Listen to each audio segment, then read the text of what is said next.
More than 100 days have now passed since this Council adopted a resolution imploring a swift end to the war and urging a lasting peace between the Russian Federation and Ukraine.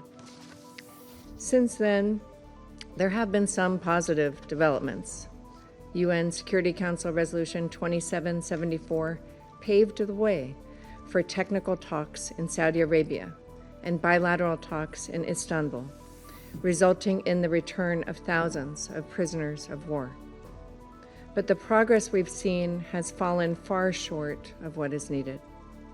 Ignoring this Council's call for lasting peace in Resolution 2774, Russia has continued to kill Ukrainian civilians. Russian drones and missiles have struck schools, playgrounds, apartment buildings, and nursing homes. Russia has deployed thousands of DPRK troops to its front lines and sent tens of thousands of Russian soldiers to die on the battlefield just to gain a small amount of ground. Mr. President, colleagues, the war, killing, and destruction must end. As President Trump has repeatedly stated, there is no military solution to this conflict. On July 14th, the President of the United States put Russian President Putin on notice to agree to a peace deal within 50 days. If Russia does not agree within that timeframe to stop the attacks, the United States is prepared to take further measures. Additionally, we again urge all countries, including China, to stop exports to Russia of dual-use goods that contribute to Russia's war industrial base and enable its drone and missile attacks against Ukraine.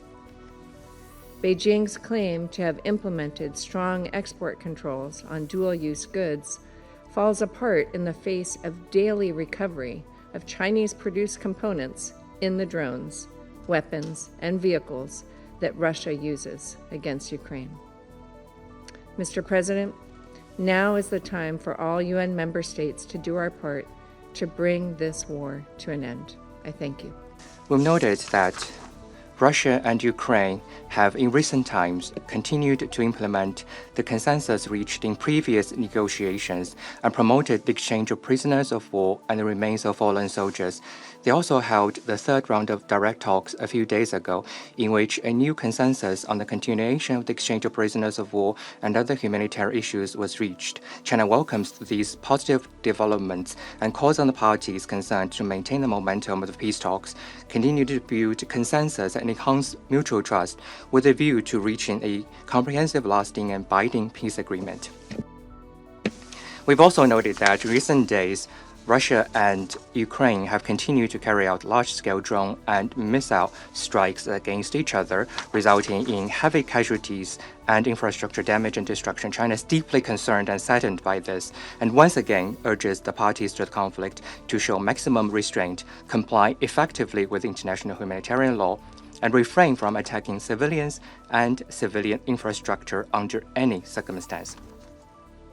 It is imperative that the two sides make joint efforts to de-escalate on the battlefield at an early date.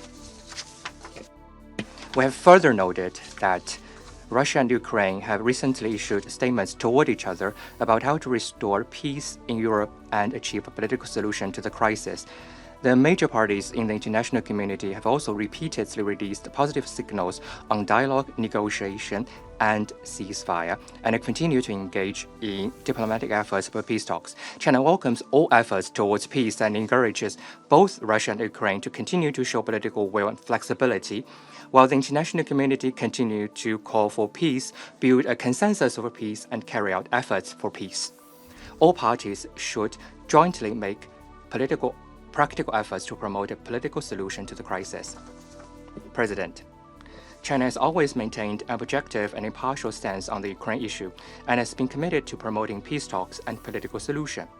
We have been actively carrying out diplomatic mediation in accordance with 4 shoulds proposed by President Xi Jinping while maintaining effective communication with both Russia and Ukraine. We have initiated the establishment of Friends of Peace Group on the Ukrainian crisis with Brazil and other countries in the Global South in order to build greater synergy for a ceasefire and the realization of peace.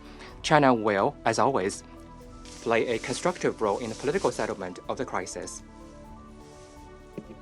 President, I'd like to respond to the statement by the U.S. representative. As we've pointed out many times in the Council, China did not start the Ukraine crisis, nor is it a party to it.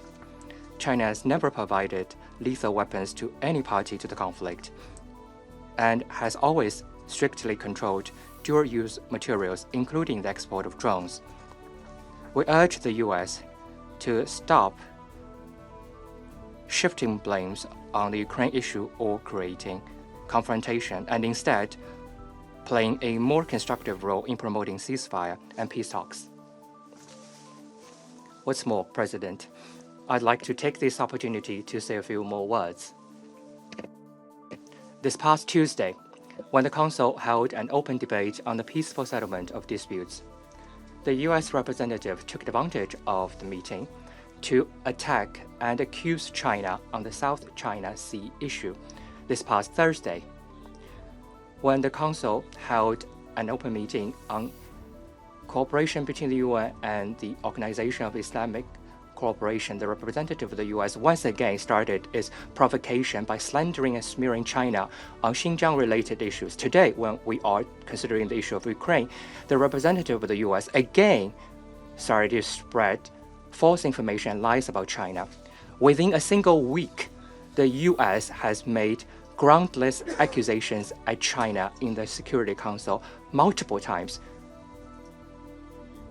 They only prove that what the U.S. cares about is not maintaining international peace and security or promoting the political settlement of war or conflicts, but rather using this council to suppress and attack other countries and engage in political manipulation to serve its own agenda.